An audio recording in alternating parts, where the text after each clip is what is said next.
If you're running a small or medium-sized enterprise, you probably know the growing pains all too well.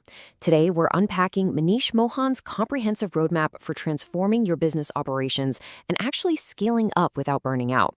With over 20 years of experience in IT ops and digital transformation, he's laid out a precise blueprint for growth. So let's just jump right in and figure out how to clear out those operational bottlenecks once and for all. Let's dive right into this universal pain point because, man, it's a trap I see all the time. You've got these incredible SMEs with brilliant products, top-tier services, and super deep domain knowledge, right? But they get completely bogged down by the reality of heavy, repetitive administrative workflows as they try to scale. As you grow your client base, the back-office infrastructure usually gets left in the dust. You end up buried in manual reporting, fragmented communication, and endless emails. Essentially, your brilliance is being held hostage. Manish really hit the nail on the head here. Throwing random shiny new software at a broken system? Yeah, that usually fails. It really only works when you strategically align the whole shebang, the people, the processes, and the tech. So how do we actually do that? To guide us out of that operational chaos, here is our roadmap. We'll start with the SME productivity trap, move into building your digital foundation, then process optimization and AI, followed by data and knowledge management, and finally, security and sustainable growth. All right, Section 1, the SME productivity trap, brilliance versus operational bottlenecks. Think about the stark contrast between your current reality and your true potential. On one hand, you've got the productivity trap, fragmented emails, endless spreadsheets, manual reporting. It is literally soul-crushing. But on the other hand, you've got the high-value strategic work, the deep domain expertise and scalable innovation that your team was actually hired to achieve in the first place. The entire goal of this blueprint is to get you out of those spreadsheets and into that strategic zone. Moving right along to Section 2, building your digital foundation. This covers phases 1 and 2, establishing market trust. Now, you might be thinking we'd start by fixing the internal tech, right? Actually, scratch that. Before you optimize the inside, you absolutely have to generate solid market recognition and build a strong digital home base.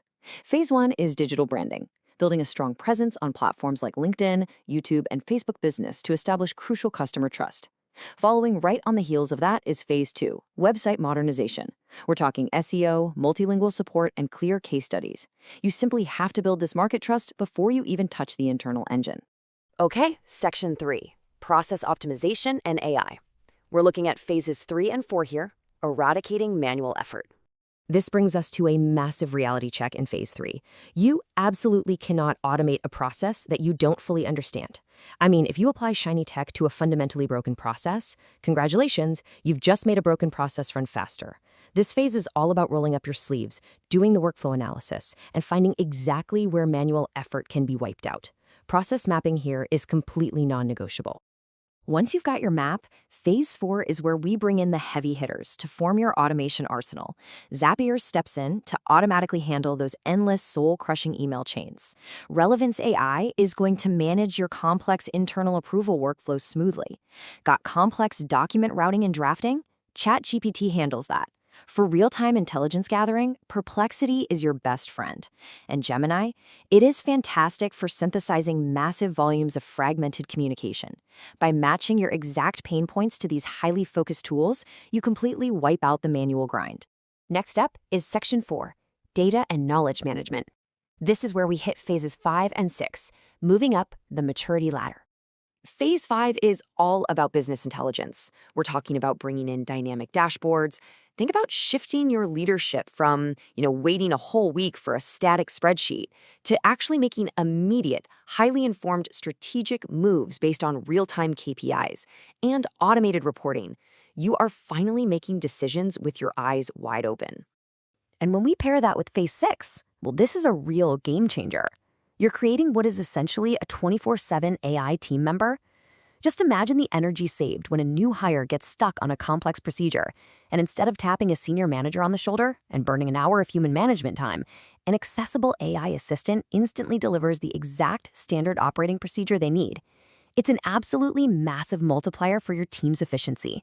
Finally, Section 5, security and sustainable growth, covering Phase 7 and the ultimate transformation payoff.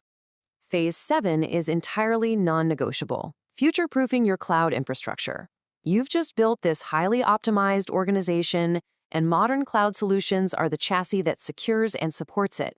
You need scalability to handle sudden surges in business, incredibly tight security to protect your critical operational data, and rock-solid backups. These aren't just IT buzzwords, folks. They act as a literal insurance policy for your growth. When you successfully execute these 7 phases, the payoff is incredible. Financially, you see significantly reduced operational costs and way faster decisions. Culturally, employee engagement absolutely soars because your team is focused on meaningful work instead of fighting with spreadsheets all day. And in the market, you're delivering way better customer experiences with much stronger digital visibility. The afterstate is literally night and day compared to the productivity trap we discussed at the very beginning. So the framework is proven. This isn't some far-off corporate pipe dream. It's a very practical, achievable roadmap. The tools for intelligent automation are literally right there waiting for you to use them. Which leaves us with just one final provocative question to ask yourself as we wrap up this explainer today.